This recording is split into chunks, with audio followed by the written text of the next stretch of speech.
kulanti wacan oo wanaagsan akhyaaray lahaantiinba waa akhbaarta TV oo alaabay la socodsiiya wararkii ugu dambeeyay ee caalamka iyo bariga Afrika intaba. Wararkeena saaka waxaan ku falanqeynaynaa ama aan ku eegaynaa xaaladahaasi ama xiisadaasi ka taagan wadamadaasi Ruushka iyo Ukraine.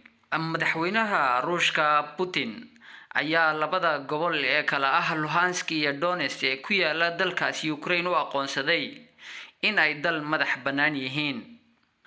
Ciidamada Ruushka ayaa saakay aroortii goor hore gudaha u galay labadaasi gobol ee xalay la aqoonsaday.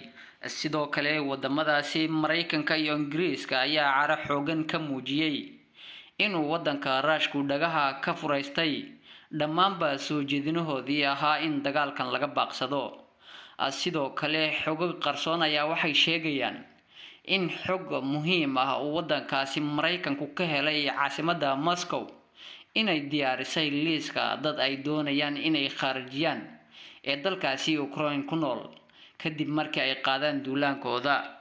Sidoo kale warbaahintaasi Mareykanka ayaa ku soo waramaysa in xogaha sirdoonka ee saraakiisha wadankaasi Mareykanka ay helayaan ay muujinayso in wadanka Ruushku hadda gacanta ku hayo liis aad u fara badan dadkaasi ay u diyaariyeen xabsi ama inay dilaan oo ay kharajiyaan.